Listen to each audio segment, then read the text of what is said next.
Jadi waktu gua post di Instagram tentang Oppo A5 III ini, banyak yang ngira smartphone ini underpowered guys, karena dia pakai chipset Snapdragon 460. Padahal chipset ini pakai GPU Adreno 610. Ini GPU yang sama kayak di Snapdragon 665, kemudian udah pakai fabrikasi 11 nanometer dengan CPU Qualcomm Creo 240 octa-core yang bikin performa CPU-nya ini naik 70% dan performa GPU-nya naik 60% dari sebelumnya. Jadi sebagai smartphone pertama yang pakai Snapdragon 460, Oppo A5 III ini nggak bisa diremehin.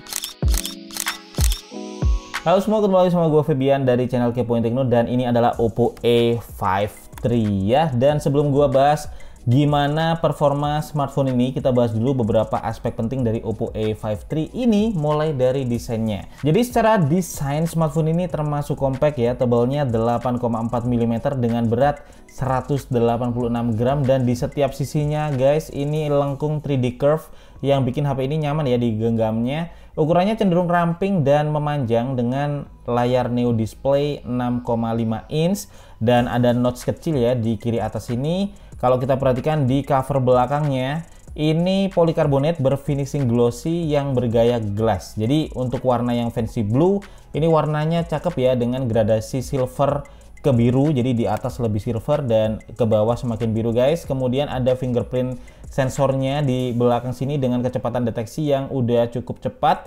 Dan untuk smartphone dengan baterai gambot 5000 mAh, desain Oppo A5 III ini termasuk ringkes ya, dan nyaman juga digenggam satu tangan. Dan sebenarnya selain warna yang fancy blue ini, dia masih ada pilihan warna lain ya, kayak misalnya ada electric black juga.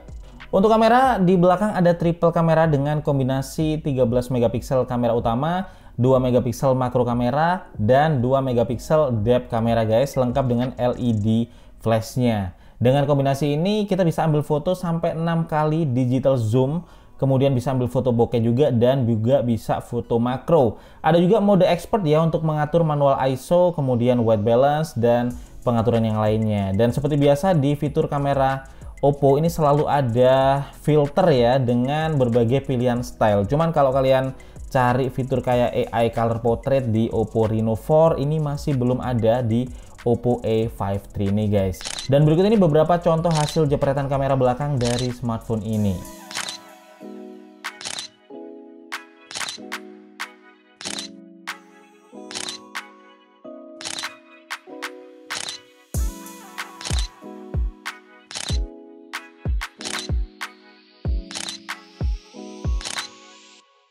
Untuk kamera selfie ini ada 16 megapiksel kamera dengan fitur AI beautification, ada smart touch up dan tingkat beautification-nya ini bisa kita ubah ya sesuai dengan keinginan guys. Dan berikut ini beberapa contoh hasil jepretan kamera selfie-nya.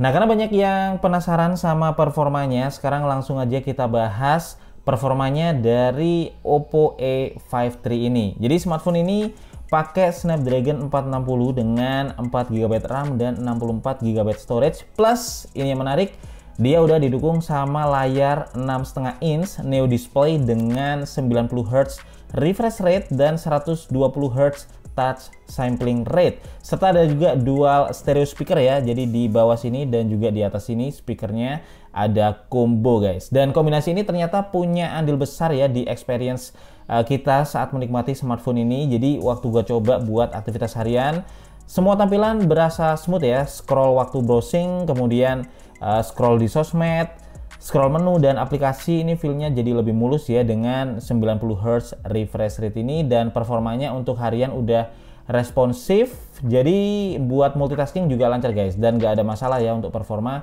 kalau untuk penggunaan harian. Dan kalau buat gaming, ini buat main game PUBG maksimal kita bisa main di settings grafis balance dengan frame rate medium. Dengan style grafis klasik dan anti-aliasing on, ini kita bisa main dengan mulus di Oppo A5 III ini. Kalian bisa lihat sendiri gimana tampilan grafisnya ya kalau main di setting ini. Dan untuk naik kendaraan juga udah mulus ya di setting ini. Jadi kalau kalian suka main PUBG, bisa main di Oppo A5 III ini. Kalau untuk Call of Duty Mobile, ini kita bisa main maksimal di grafik quality very high dengan frame rate juga very high. Atau kalau rekomendasi gua ya, kalian maksimalin aja frame rate-nya dan main di grafik quality high dengan frame rate max.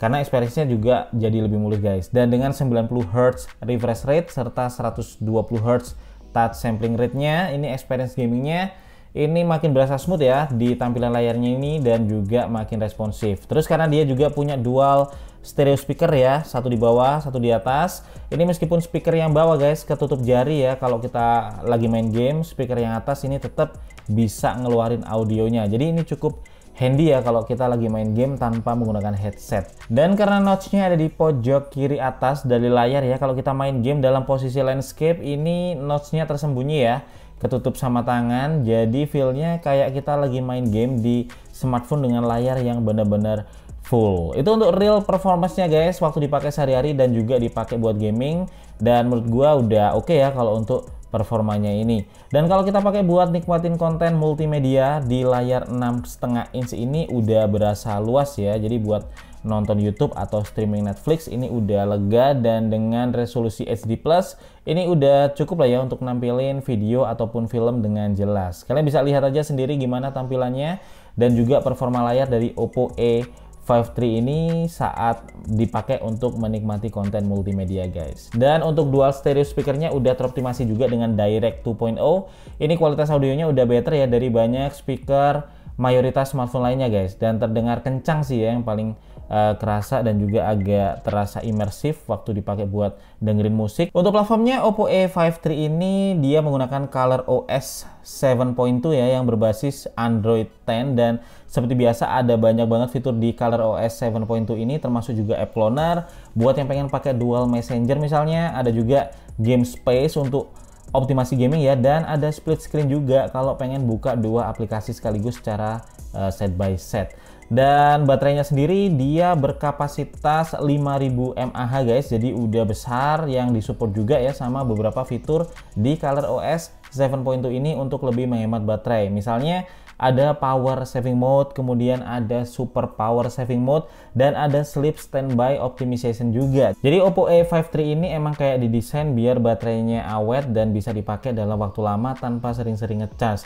Dan untuk chargingnya sendiri udah dilengkapi dengan 18 watt fast charge, jadi untuk proses chargingnya nggak terlalu lama juga. Oke, jadi itu dia review dari Oppo A53 yang bisa gua bagiin hari ini. Kalau bisa gua simpulin, ini HP yang nggak bisa diremehin ya, baik dari sisi performa ataupun experience-nya. Dan menurut gua ini cocok buat kalian yang pengen smartphone dengan tampilan layar yang smooth dan baterai besar di harga yang masih reasonable ya. Jadi saat ini Oppo A53 ini dijual seharga Rp2.499.000, dan link pembeliannya bisa kalian dapetin di deskripsi video ini. Kalau kalian punya pertanyaan atau pendapat ya seputar HP ini, boleh banget buat kalian sampaikan di kolom komentar. Gua Febian dari channel Kepoin Tekno pamit dulu guys. Kita bakal ketemu lagi di video Tekno menarik lainnya besok.